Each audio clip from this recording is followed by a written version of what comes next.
Hi, everyone. Welcome back to the shop, version 1.729436, start date 929. Um, Tons of stuff going on, not in the shop that I've been working on that would be extremely boring for most people. So that's why I haven't done any of the streaming stuff because you guys don't want to watch me run a heat gun for 10 minutes, or you guys don't want to watch me testing out different cameras for streaming. That's not very thrilling. So I haven't done any of that stuff. I haven't done any live stuff with that because that's not fun for you guys. Um, I don't think anyone wants to see that. And I have to say, in Florida, one of the biggest differences is the size of wings. I'm not talking about airplanes, I'm talking about the bugs. The bugs have ginormous wings here. Like the grasshoppers I see in Ohio, they're kind of this size. Grasshoppers I see down here are like 4 inches. They're 5 inches. They're huge. Um, I had one in the shop yesterday, and I'm, you know, tried to get him out, and he doesn't want to go out. He wants to explore the shop, and I'm like, "There's nothing for you up there or over there." And I guess if my brain was the size of a grain of sand, I'd want to explore the cat litter underneath the Miata too. Hey, Liz. Um, we've got a whole bunch of stuff going on, and so I wanted to talk with you guys and update everyone on what's going on with everything else, including the Miata, which is kind of in front of me, the Vipers behind me, and I have I've been working on the power steering stuff. You guys know that I've been working on that. So I had problems finding one of the soft lines, so I have to make my own soft line. So there's a cool tool that you can use, and I had a set of these a long, long time ago, and I don't know what happened to them, but I picked up a new set just to have here in the shop, and it'll go over in the main shop when it's built. And these are very helpful not only for forming soft lines, but also for forming hard lines. Now there are hard line benders, the mandrel benders that can actually bend stuff and make it nice and smooth. But these guys work on soft lines as well. So if you have, like, for example, I have this. This is one of the. Oh, hey, who else is in here? Hey, Alex. Yeah, sorry. Here we go. Here's the Miata power steering line. This is the return line from the power steering rack, and this is the part that I couldn't find, so I had to fabricate the old. I had to rebuild the old one. Um, I had to add a new bead to it and do some other stuff prior to painting it and making it all nice. But still can't find this. Now, this is just a protective sleeve. That wasn't supposed to be phallic, but it can be. This whole thing is just going to be phallic references and joking about sex toys and all that, just because of what we're working with. So anyway, this has, you can see as I rotate it, it has a very specific shape. It has to come up and it has to clear the edge of the frame, and then it has to go up to the reservoir. So you can normally just something like this that doesn't have a fierce bend in it. Like, I'll show you the new main feed line. So this is the new main feed line, and this one has a pretty fierce bend in it. And the factory's already done that. Auto Technica, whoever that is, they've already done this fierce bend. But if I try to heat this up and bend it, it's going to kink. You can see that it creases right here, and that's a bad thing, especially with new hose. So this one isn't too fierce, but what the tool we're going to use is actually going to work really well for it. So we just need to get this basic shape so that it comes up over the frame rail, clears the frame rail, and doesn't. That's why. Oh God, I'm just going to keep doing all this stuff. You guys can make fun of it all you want. I don't give a shit. It's going to rub on this, and it'll eventually rub a hole through here. That's why we have the protective sleeve. It goes in there. Everyone is happy. And now this protective sleeve runs, gets shredded on the frame rail versus it's protection. We all know what it is, right? All right. So what do we do? This is a very odd size. This is actually just over 10 millimeters, just under 11 millimeters in ID, inside diameter, outside diameter. So this is kind of an odd size. So if I'm going to go pick up another hose, this is a 3/8, and this is standard power steering hose. This is a standard reinforced, you know, medium psi hose, and there's absolutely nothing special about this. And you can get this at any auto parts store. It's pretty cheap. I got 2 feet of it, so they have the little mark here. But I need a little bit more than 2 feet. So if we follow this around, or a little more than 1 foot, yeah. So I'm going to come a little bit past the 1 foot mark. So you can see the 1 foot mark back here. So anyway, you get this stuff, but I need to make sure that it's going to fit onto not only the reservoir, but also onto the other hard line, because they're both um, beaded uh, nipples that have, it's not going to stop, you guys. The whole thing is just going to be innuendo after innuendo. Okay. Enjoy it. Just enjoy it. So uh, these have to be a little bit wider. And the good part is, and the part that I like is, it's going to be very, very tight. I'm going to have to use lube to get this on the nipple and pass the beads, and then get it clamped on nice and tight. I'll have to do that on both sides. But first thing I have to do is form it. So we have these, and these come in a set. You can get a couple of different sets. And these are the big set, because usually I'm working with bigger hose and not like little tiny brake lines. Looks like there's only 3, but in actuality, there's 5. So this stuff you can use, on bigger like radiator hoses and coolant lines and stuff like that. And then they have smaller ones, and it goes down to 3/8. Now the cool part is, you can not only do, I got to see which size this works with. Um, you can not only do inside diameter stuff like this, where he goes in there and then he prevents that crease from happening. That's what the spring is for. He lets you go so far without the hose creasing. So you can put this in at whatever depth you need. You can heat your hose and bend it, and he's not going to let it crease underneath here. That's what's really cool. The other part is, you can use it on the outside. And this isn't the correct size. That's the correct size. So you can use it on the outside as well.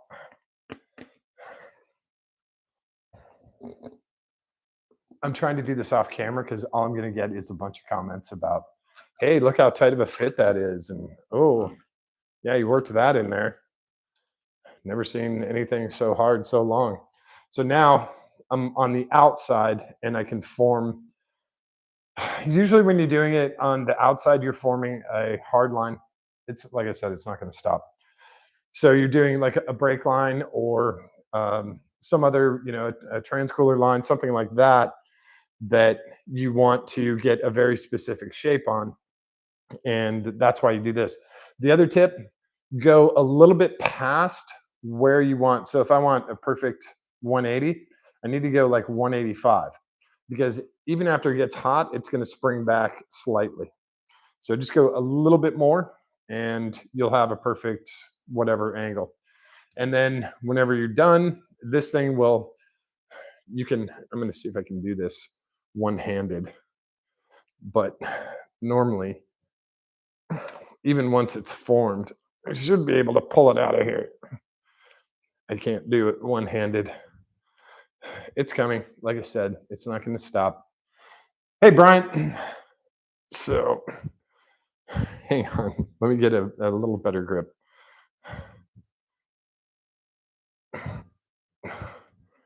Come on. Oh, come on. God, it has a really good grip in there. Anyway, so I'm trying to keep it bent while getting the hose out of there, and that's difficult. Okay, so then he comes out of there, and he'll have his 180-degree bend. So you can use this on the outside, and then you use the smaller ones on the inside when you're heating up the outside of the hose. Now, the cool part about this is you can use this for smaller lines like brake lines and things like that, and then use larger ones for like transcooler lines or whatever else you're running. You can use those to form, you slide your brake line in, and then you can form it. You don't have to heat it up, obviously. You can form it into, kind of whatever shape you need, three-dimensional shape, and this will maintain it and it won't let the line crease. You don't want the lines to crease at all. That's a bad thing. So that's the cool tool for the shop and for doing hard lines and stuff.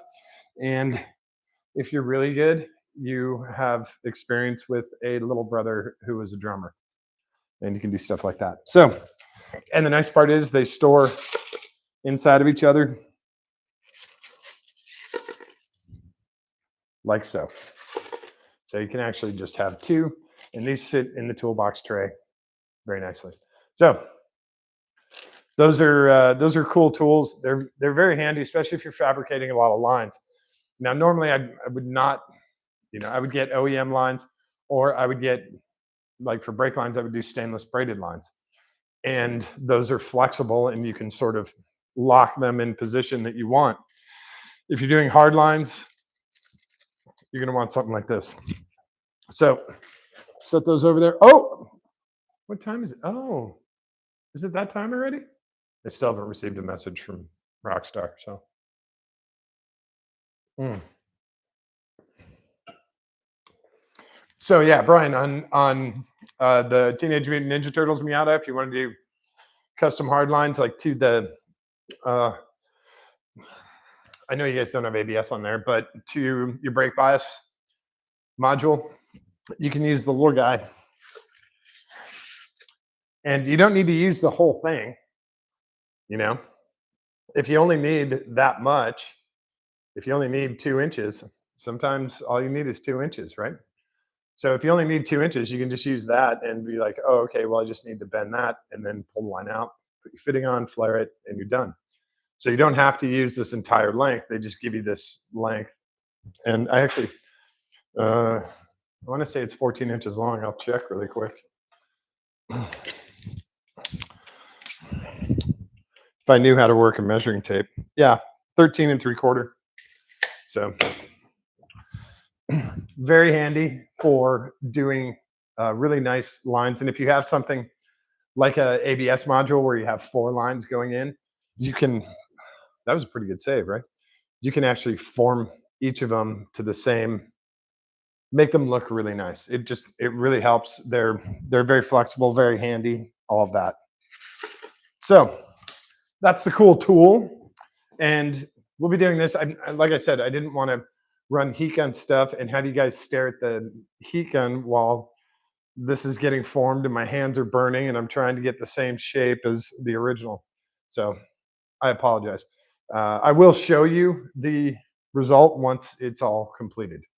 So I just didn't want to do that. Another cool tool that I picked up, and just because I was at the auto parts store getting stuff, is this. And if you have a vehicle that's been above I-70, oh, what's the tool called again? It's spring bending tool. I don't know. I can look it up really quick, but I believe it's just called a spring bending tool. So, where did it go? Hang on.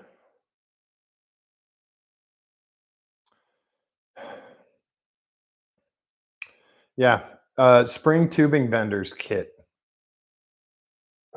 That's what it looks like on Amazon. Sorry. There you go. That's what it looks like. This kit was $20. Sorry, $21. They do have a smaller kit. This is 13.7 inches, like I said. They do have a smaller kit.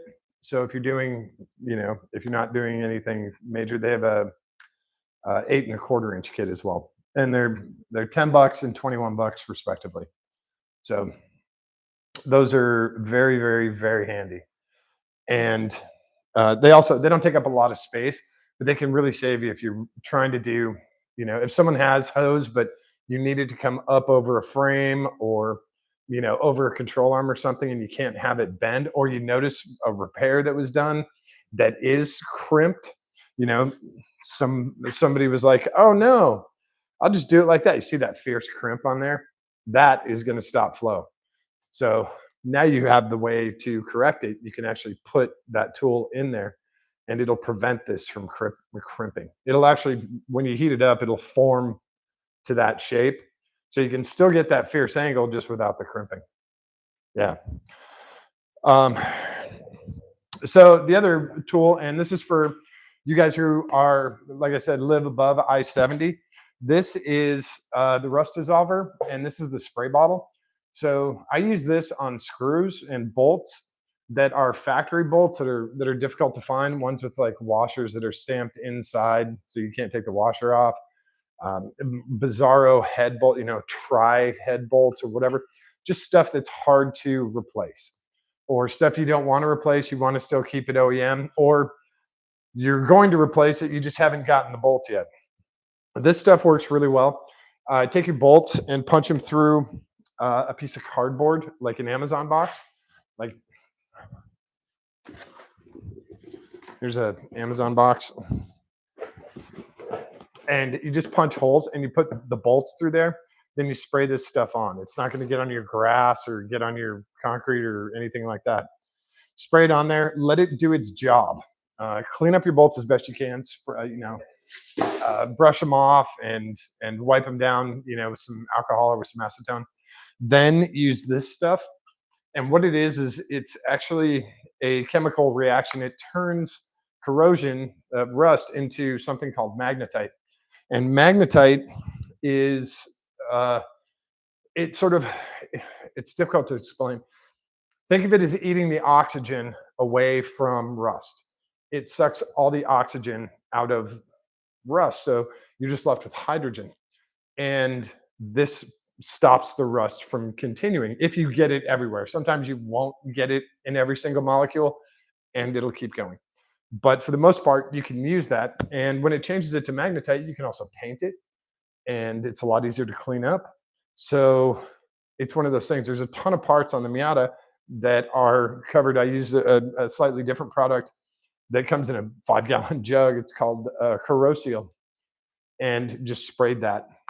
Almost all of the underbody of the Miata is sprayed with Corroseal. And then I use truck bed liner on certain parts. This is just to protect exposed metal, or to bring back, like with those bolts, to bring back sort of the original look or whatever. Now, painting bolts is never, unless you're trying to do a SEMA build or something where guys are using white gloves to put it back together, you don't really need to paint bolts. Polished stainless or polished head on a bolt is usually pretty good, and it'll look great and it'll work great.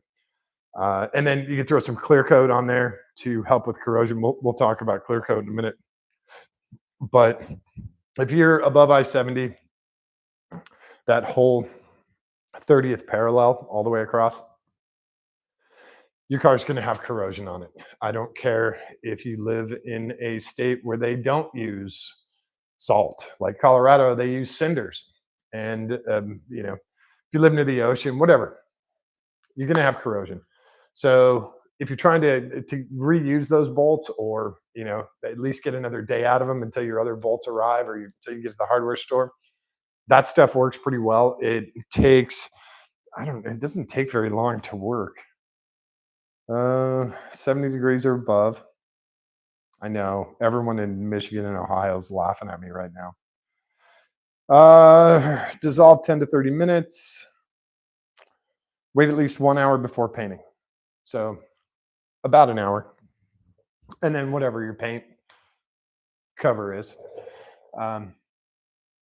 Yeah, Alex, that stuff will work really great. And the good part is, if you can take the rusted part off and spray it and with this stuff, and then clean it up and then put it back on, or paint it and then put it back on, that's always a good thing. So just to show you guys some of the painted parts, and remember I was telling you about doing that that cast aluminum finish that I did it on the Miata oil pan, and it works. It works really cool. It looks very cool. So the cast aluminum finish is pretty simple. I'll show you. This is one of the Miata high pressure line hose clamps, and you can see the texture on there. And it's all throughout. This is going to wear off, obviously, because it goes on the clamp. But this is what that texture looks like, and it actually came out really, really nice on both of these. These are the two clamps for the high pressure hose. I took them off because I'm replacing the high pressure hose, so I did that one as well. And now when these little tangs, when this thing goes together, those little tangs, I got to be pretty careful about clamping them again. But some electrical tape on a pair of pliers, and they should be okay. So outnumbered by Miata gang. Yep. Oh no, yeah. There's a lot of Miata in here. You got Alex, we got Brian. That's a lot of Miata stuff. So these are cool. And then the bolts that go in here, I'm going to use the rust reformer, or what do they call it? Rust dissolver on this. This you can get at Home Depot, Lowe's. You can get it at auto parts stores. It's from Rust-Oleum. It's the good stuff. It, I use Rust-Oleum stuff on pretty much, I think pretty much everything. The truck bed liner, all my paints, all my clear coats. Rust-Oleum, I've had the most success with.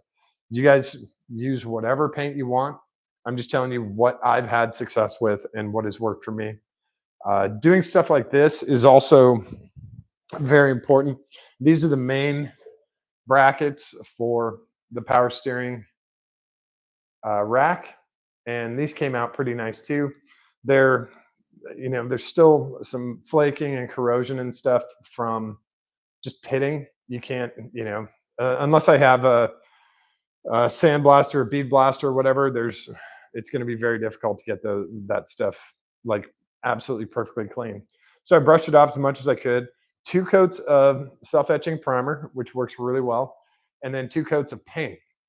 And then, 2 coats of primer, 2 coats of truck bed liner sprayed from like a mega distance.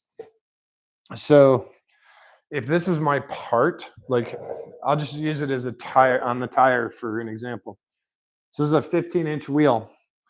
If I'm spraying this part, I'm at least this far away with the truck bed liner. I'm at least 20 inches away. And then I'll walk around it and try and keep that distance.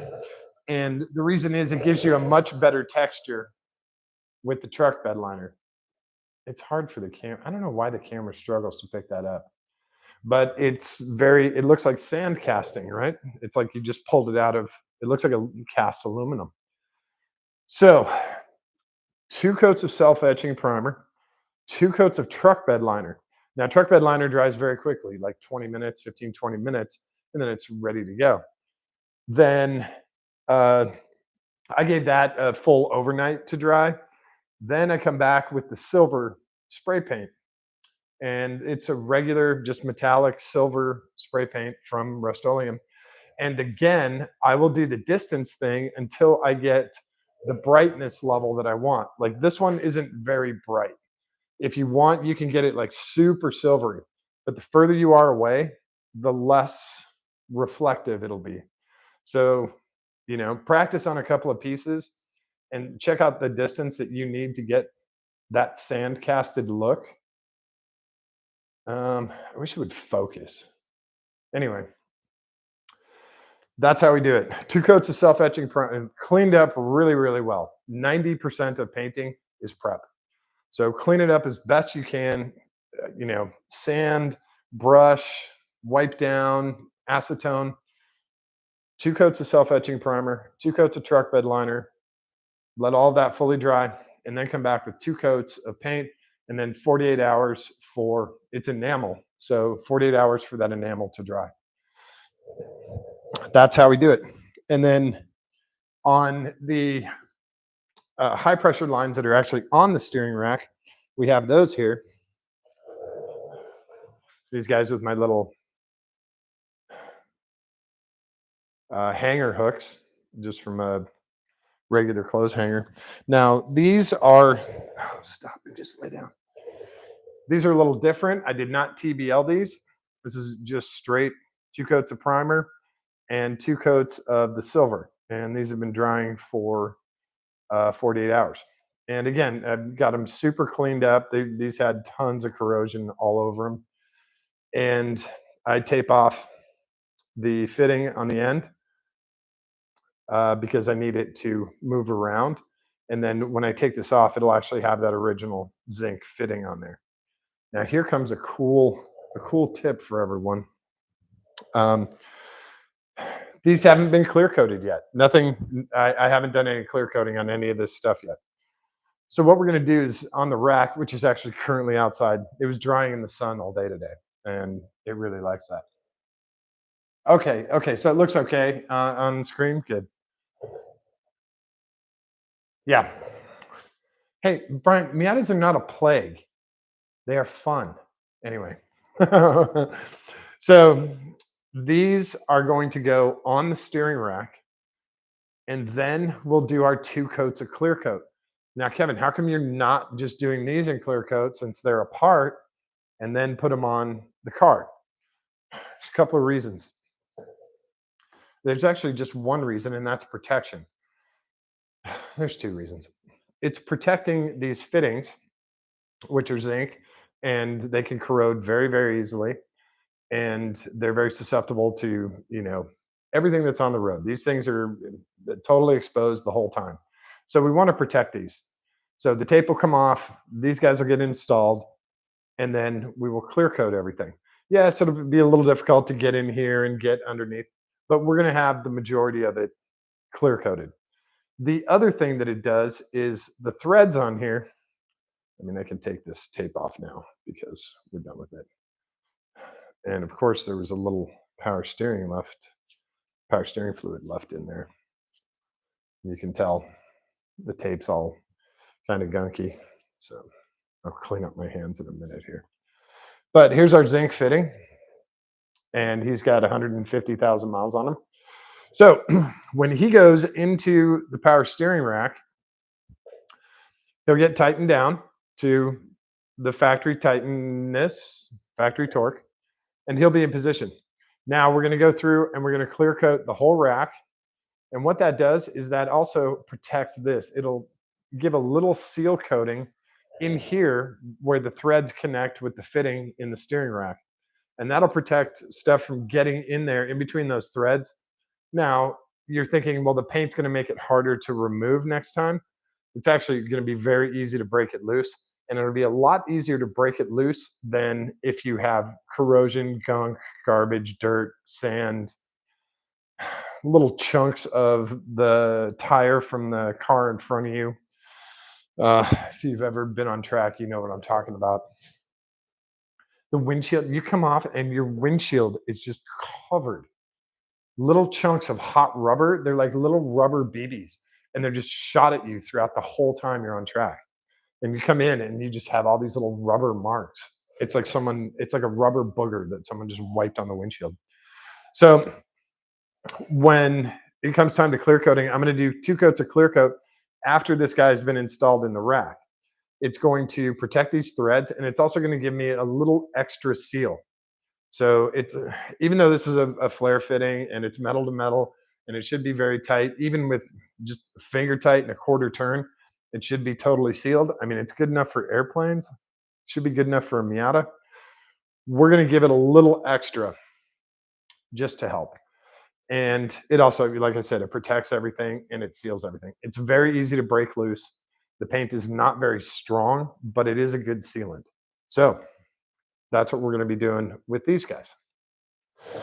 When they'll be installed on the rack will get hung up and get sprayed and rotated and stuff, and we'll get as much, as the underside as we can. But same thing with the other one. This is the other hot side or power side. And you see power steering fluid just leaks out. But that's why you hold it vertical like this. You want it to go out into the tape, whatever. So these guys came out pretty good. I'm pretty happy with these considering how corroded and how much crap was on them. And you can also see, here's a good example of the mandrel bending that you can do. So if you get a piece of brake line, you obviously can't have the second flare fitting on there, but you can do this whole thing with those springs, with the bending springs that I had talked about before. You could actually fabricate this entire line. So just go, get an auto parts store and then get it without a fitting at the end or cut the fitting off and then make your line and then have either you flare the end yourself or have a local shop do. You can take it to Midas, any sort of Firestone, anything like that, and hopefully a guy on a lunch break for 20 bucks or whatever will flare your fittings for you. They'll have a hydraulic flaring tool. Again, I have one in Columbus. I don't have one down here. So that's the downside. So yeah, everything's going to get clear coated. These guys, the rack mounts will actually go on a table that I have outside that will get its own clear coat because these won't be, I'm not going to clear coat when everything's installed on the car. And these guys are part of the installation. So, and it's not necessary. I don't need these guys sealed. I don't really need any more protection than what I'm going to give them when they're on a table. So that is that. And like I said, we're very close to getting the steering rack back in the car. I could not find the other hard line and I could not find the other soft line. There are places that claim they have it, but there's no picture of it. So I don't know if it's actually it or if it's for an NB or for a Ford Contour or whatever. They don't tell me, there's no visual way. They're like, yeah, we have this part number.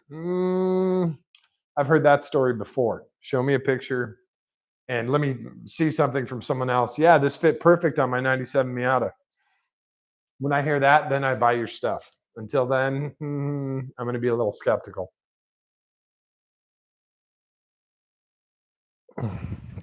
But I do have to say, thanks to Alex for pointing me in the direction of, I believe it was Treasure Coast, and those guys were cool.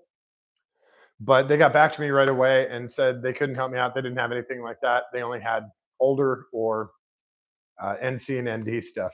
So that's how it goes. Also, that was one of the things I figured out with the mid-year change in 96 was the power steering reservoirs are different between 95 and 97. There was a change halfway through 96 that the nipples, it's so much easier just to show you guys. And you guys are so patient with me, so I appreciate it. The return nipples are different. The main feed and the return are different angles between 90 to 96 and a half, and then 96 and a half to, this is a 96 and a half to 97, just before the NB came out, the end of 97 production. So that's what this one is. The other one is, it has a different angle. It's angled more downward, this return nipple. So, and also here's a pro tip for painting this stuff. Like I did this all in truck bed liner. Like I said, I love that shit. It's so protective and it looks good. It's clean. And you can get the texture you want. Like this has a really fine texture, a lot like the sand casting. But if you want a bigger texture, you can get closer. So it doesn't have, it's not as fine. But you can see the tape mark there. So I came past this last bead. These are called beads right here. So I came just in front of that last bead. That's where the tubing stops. And this is left as clear metal. So the tubing has a good grip on the TBL up here, but it also has a really nice seal on the smooth and it can come off easy. So did the same thing down here, about a little bit more than half of it. Has a really nice seal around here. It has a good grip up here.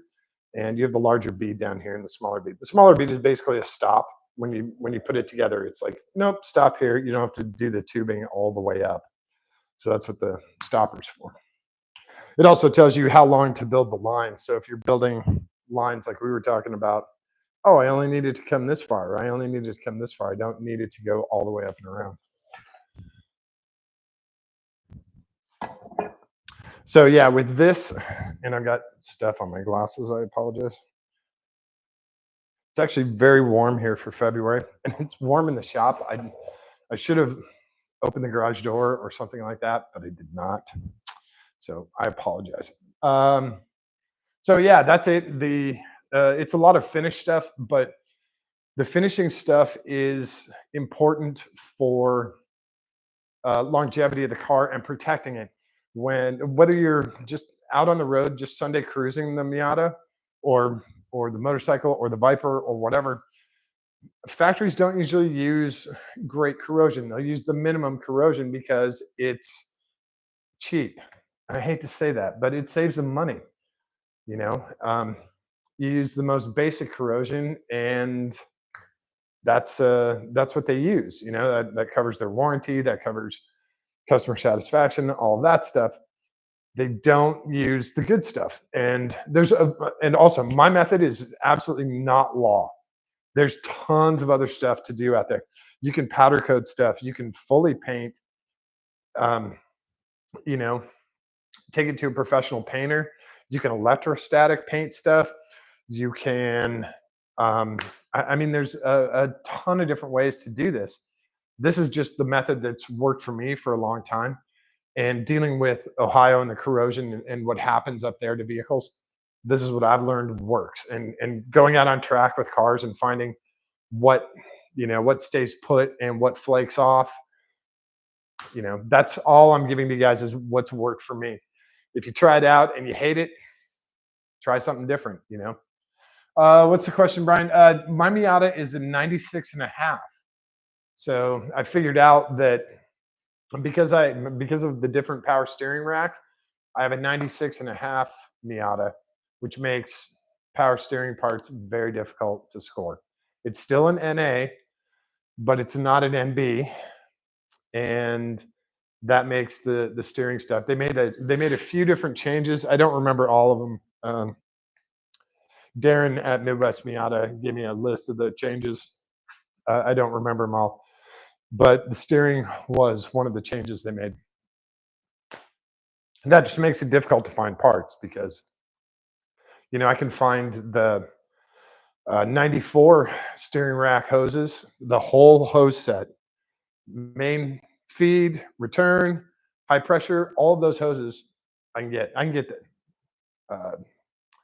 power steering cooler hoses. I can all of that. And for my car, I can't. They just don't exist. They didn't make enough of them to warrant an aftermarket form. So that's my guess.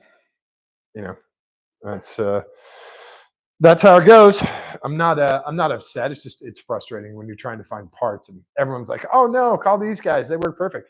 Like Alex is like, "Oh no, call these guys. They got all these parts."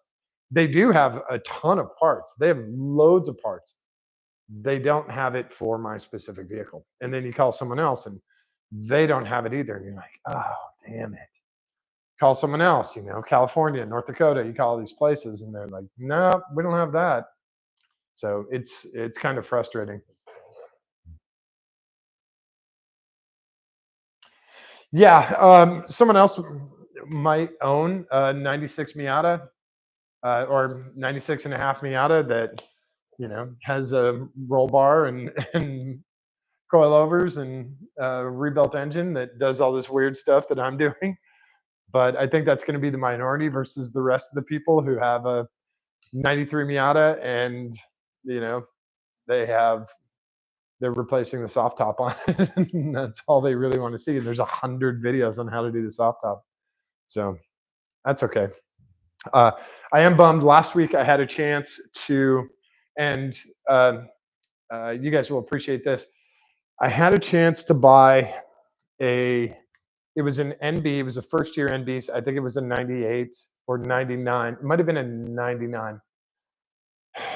It was blue with a matching blue hardtop, and it was the factory blue. I don't remember. I want to say it was the Millennium Edition or whatever, or the M Edition, but I think those were purple. It was some kind of special edition. Had the blue steering wheel. the blue trim steering wheel.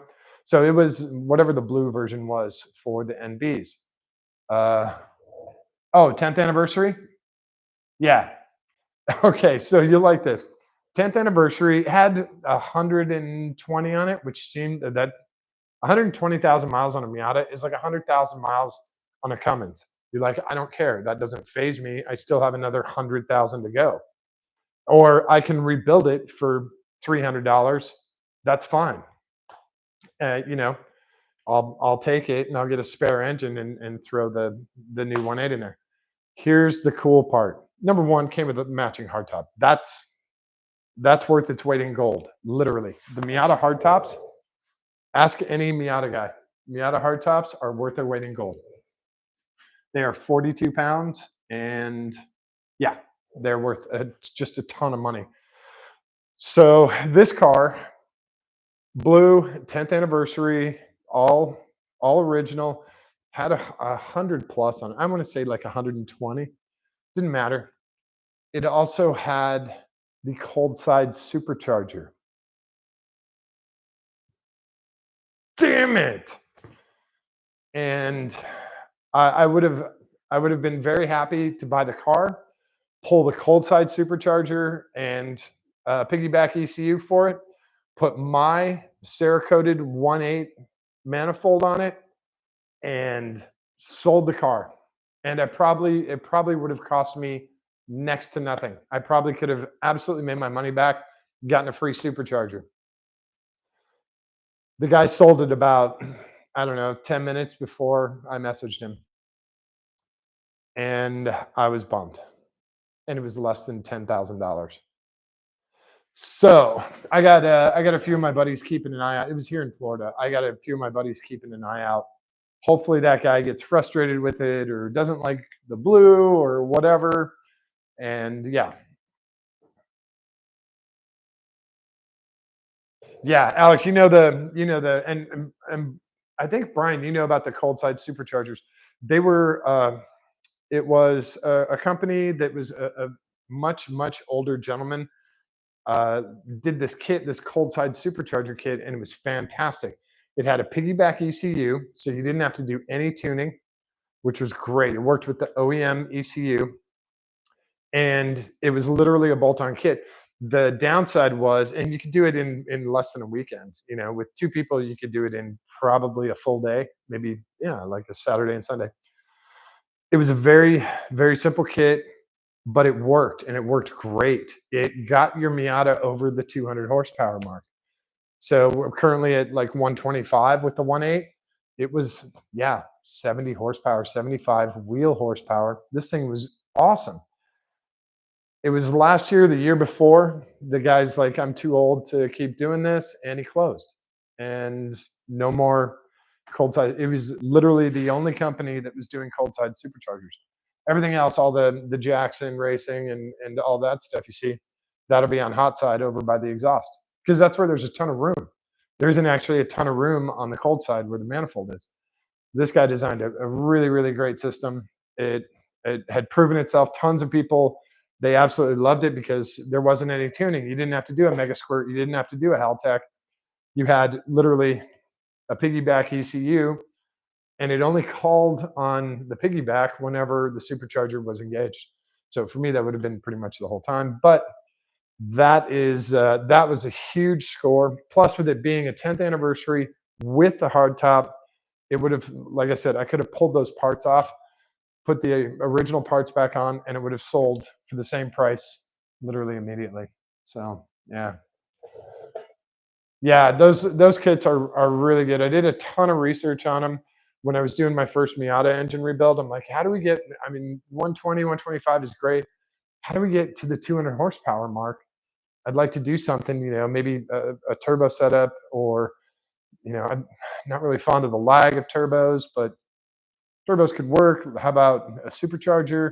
Yeah, there were supercharger kits, but they were all hot side until I saw this cold side one, and I was like, oh, that's brilliant.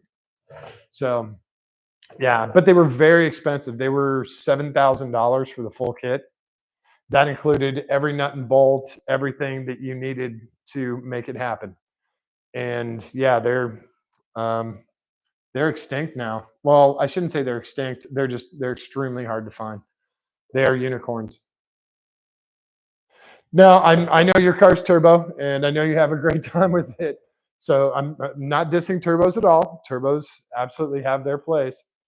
Um, if if you go to Bonneville and go to land speed cars, very few of them run superchargers. Almost all of them run turbochargers because turbochargers maintain efficiency no matter how far you push the car. Superchargers lose efficiency. You start going from max efficiency was somewhere around 70%. And literally after torque kicks in, you start losing efficiency very quickly. So that's why you'll see a lot of land speed cars that are trying to go 200, 300 miles an hour. They use turbos, and they'll use, turbos the size of Massachusetts. And that's why they do that, is because they can just maintain it. It just maintains that efficiency all the way through.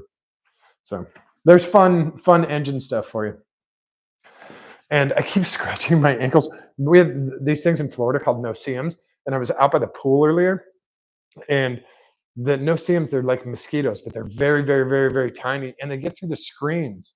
Like I have a big screen around the pool, a big cage, but they get through that, and then the only place they bite me is like at my ankles, like literally from my ankle about 3 inches up. That's the only place they bite. They don't get my legs or my arms or anything like that.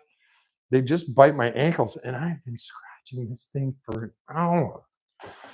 It's Yeah, it drives me crazy. I know I got to stop scratching it. Um, so that's about it for tonight. The next, or I should say, technical stuff for tonight. Um, whew, sure glad I have a rock star. Wow.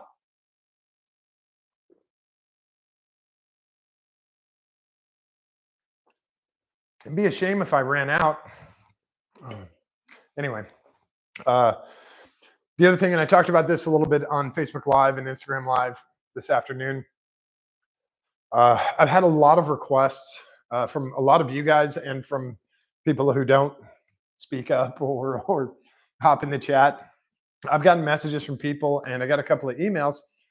Hey, do you have a hat available or a T-shirt available? I'll wear it to the next car event, and hopefully more people join the channel and you know do cooler projects and cooler events together. And I was like, that's kind of a good idea.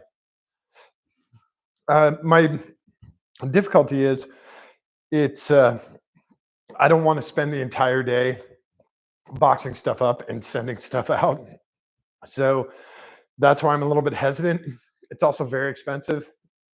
You know, in one of the spare bedrooms here, I can have $20,000 worth of merchandise, but nobody wants to buy a shirt or a hoodie or a thong or a keychain or whatever.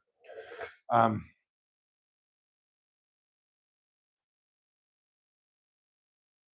Rockstar, I would love to have Rockstar as a sponsor. I've been doing it for so long, and I don't mind promoting them without getting paid, but it would be nice. I'll say that. Even just for free product, I don't need a check. Just to have a couple of pallets every week would be nice. So thinking about merch, and I'm curious. You guys can tell me. You can post in the comments or send it in the chat or whatever. What types of things you would like to see when you are looking at merch to purchase for someone you like a musical artist, or uh, a movie that you liked, or whatever.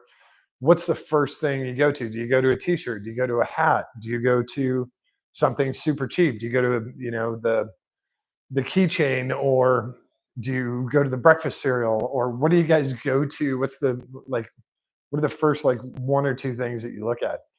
um, and then also, if you have any suggestions on merchandise companies that do these things, that do t-shirts, hats, all that. Like I said, we're gonna keep the quality high, so the price will be. It's not going to be super cheap Chinese stuff. Like the hats will be embroidered. It's not going to be an iron-on sticker. The polo shirts would actually, oops, sorry, the polo shirts would actually have an embroidered logo versus just an iron-on logo or a transfer. The t-shirts would be regular, just silk screened, whatever, like this, like from Blip Shift. But they would be really nice quality t-shirts. They wouldn't be, Chen Chin garbage or anything. So the price would, I'm not trying to, make $1 million on this. I just want to cover all the costs and, get people into the channel and, if it helps, you know, um, pay for racing or pay for more projects or whatever, totally up for that. That would be great. Um, Manitoba Outdoors. Hey, man.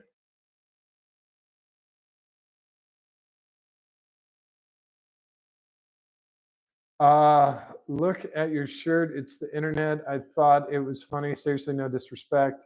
Also, hey, Manitoba. Oh, awesome. Uh, Huge Canadian fan here because my mom is from Calgary. So I've always been a Canadian fan and Manitoba. And before anyone asks, nope, I don't know that person in Manitoba. People always ask that. They think there's like 25 Canadians in the whole world. And they're like, hey, do you know Bob in Manitoba? No. Do you know, Pete in Saskatchewan? No, I don't. I really don't. And it's actually much larger. I think there's a couple million people live in Toronto. So yeah. Uh, oh, and I'll give you guys. You want a good Canadian one? I'll give you guys a good Canadian one. Now, Manitoba Outdoors has a cheat sheet for this. Um, Whoops, take it off caps lock or put it on caps lock. Why won't it let me do caps lock?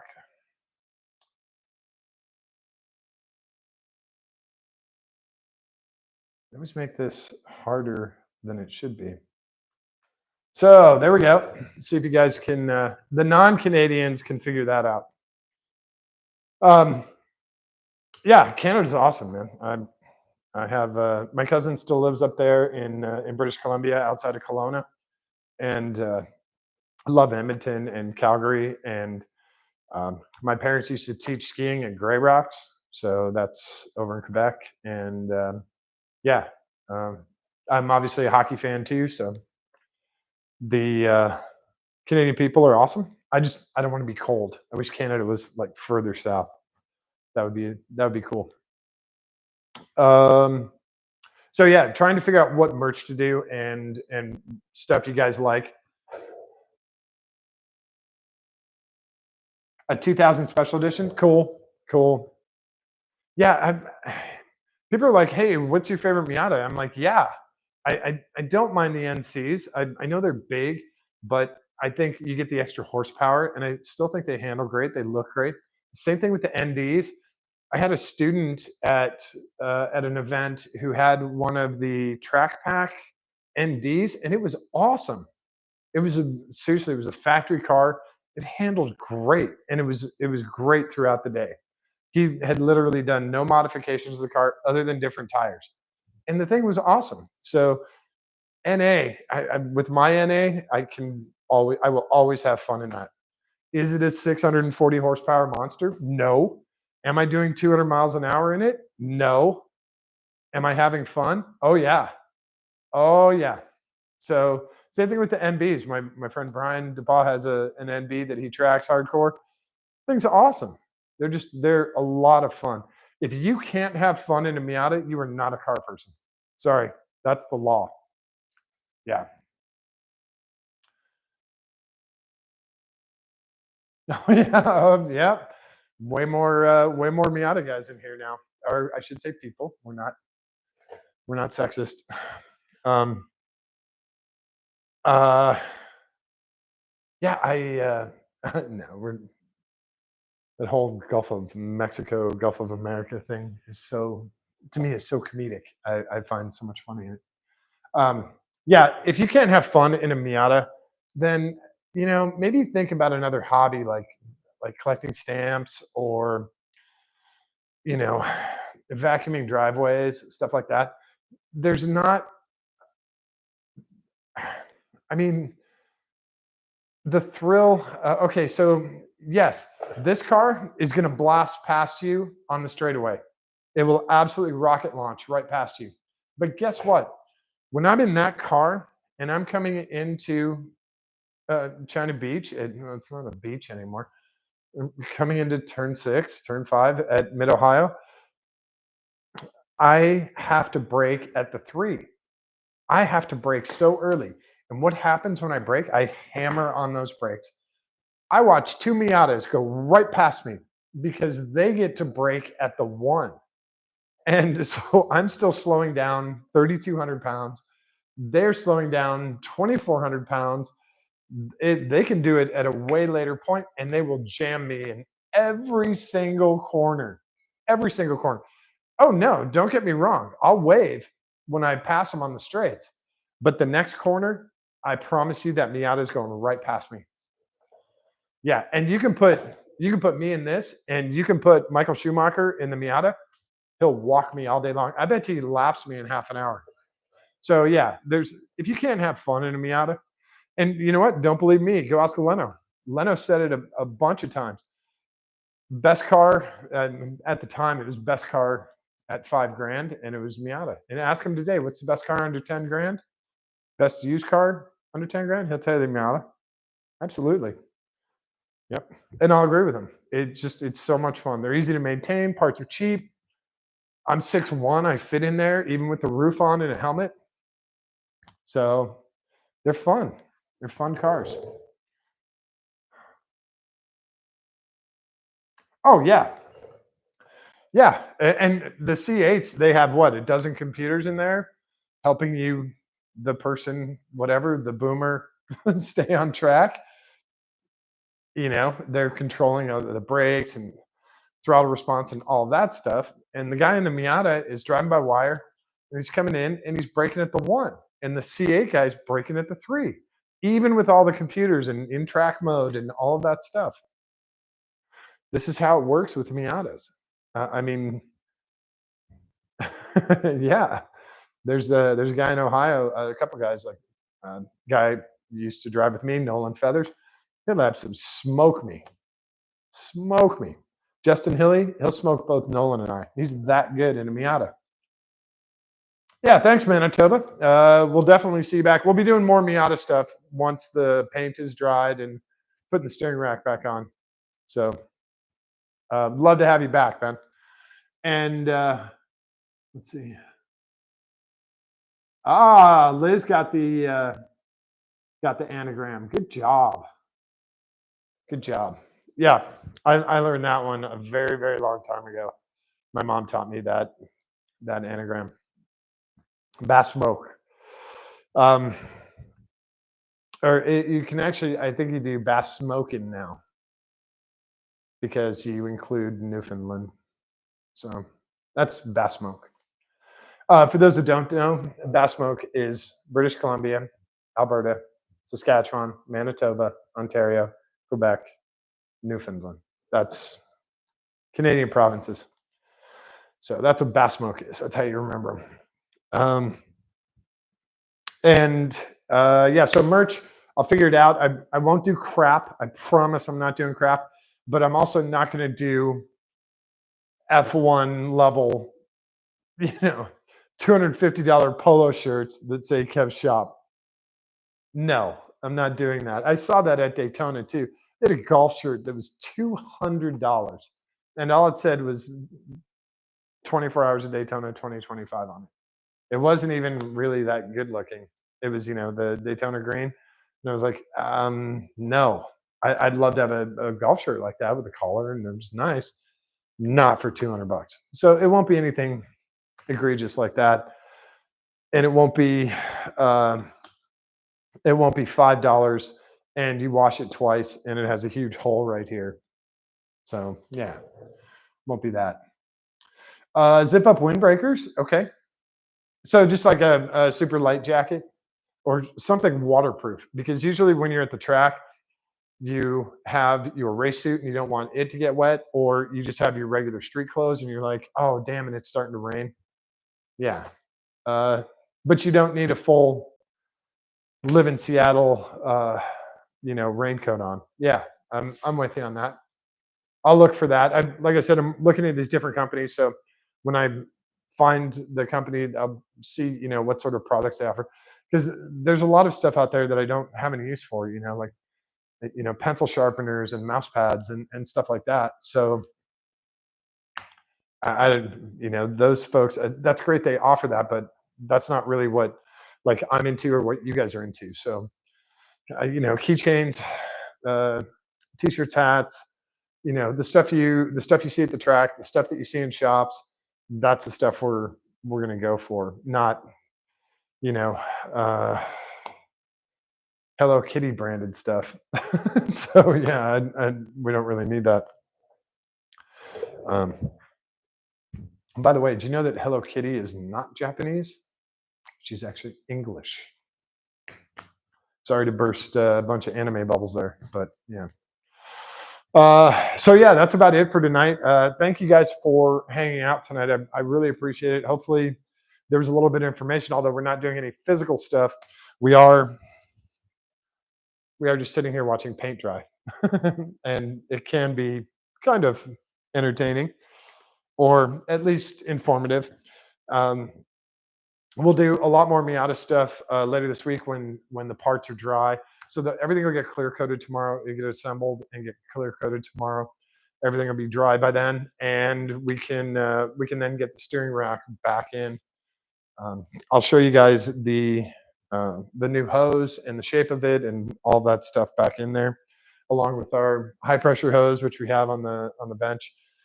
Everything will go back together. We'll leak test it, make sure it's okay. I'll also show you guys how to bleed out air from a Miata power steering system. It's pretty cool. It's not very difficult to do. You raise the car up so that there's no weight on the front wheels. Left, right, left, right, left, right, a whole bunch of times. Check level, left, right, a whole bunch of times, all the way. And then check level, and you do that, and that gets all the air out of the system. So pretty simple to do. Um, yeah, Brian, thanks for hanging out tonight, man. I appreciate it, and Liz and Alex and Manitoba and all you guys, I appreciate it. If you have any questions, definitely, you guys know how to get in touch with me. Email, text, put it in the comments. I'll either reply in the comments or I'll get back to you directly, depending on how personal it is. And I will keep you guys updated on the merch as well. We'll do a bunch more research on that today and tomorrow and see what we can find. I'm also trying to change up the live stream and get the multi-camera live stream working better than with the software that I had before. The software that I had before was not. Apparently, the only people that use it are people who do little league games or church. And so they have these static cameras or generators or whatever. They don't have a very portable format. So I've been looking at other software pieces that can do stuff very, very portable. And I found a few, and I've been doing testing on it. So if stuff pops up here, please don't freak out. Just understand I'm just doing a test. I'll delete it, and it probably won't be there for next time you come back. But we're gonna keep going on this, and I appreciate you guys hanging out. It's awesome. Yeah, Alex, that'd be awesome. Yeah, OBS is one. The problem is I run Mac and I run Apple for everything, and OBS on Apple is not all that great, especially, and I don't believe they offer OBS on mobile for Mac. So I run everything off of an iPad. I have this is actually the laptop, but uh, I would run everything off of the iPad. That way, we're totally portable. I have a hotspot, and I can use that as the Wi-Fi. That's how I've been doing it. But OBS is great stuff. We use it in the race car for the live stream because we have a full blast PC in the race car. So, and it works great in there. There's nothing wrong with OBS, but for the hardware that I have and for what I'm doing, not only here with Kev's shop, but my personal stuff, I need that portability, and OBS doesn't really offer that yet. But I know OBS is great, and those guys, everyone who does all the updates and all the upgrades to OBS, they work really hard on that. So it's good stuff. Nothing wrong with it. Uh,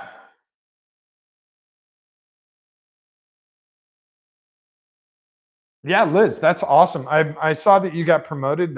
I mean, that's so kick ass that you have this confidence to go and you know take the oil pan out of a new Silverado. You know, that's awesome, and it's great that your bosses recognize that confidence. That's cool. I'm glad I could help out. That makes me feel good. So hopefully other people are doing the same. They might not be talking about it in chat, but hopefully they're watching this and they're understanding that it's not crazy difficult. You don't need to be Iron Man or anything or have you know all of the knowledge all at once. You can learn and you can break stuff and repair stuff, and it's okay. So that's cool. I'm glad. So yeah, that's it for tonight. I really appreciate you guys hanging out. That's so cool. And again, if you have any questions, comments, ideas, I would love to hear them. And I think that's about it. We'll go work on the software. And I had a new camera show up today, so we're gonna try that out and see how well that works, how bad it works, we should say. And yeah, we'll be back here as soon as possible. As soon as paint dries, we'll come back here and we'll get the steering rack and the Miata and get the Miata back on the ground. Love to drive this thing. The weather's perfect here for top down stuff. So yeah, we'll do that. Um, cool. All right. Don't forget to show someone that you love them today. Give me a kiss on the cheek. Give me a kiss on the tip of their nose. Hold their hand. Give it a squeeze. It's uh, it's really important for my hair. It's really important for them, but it is far more important for you. All right. I will see you guys next time. Thanks, everyone. All right. Have a great night. I'm gonna close the door. Get all the bugs out of here.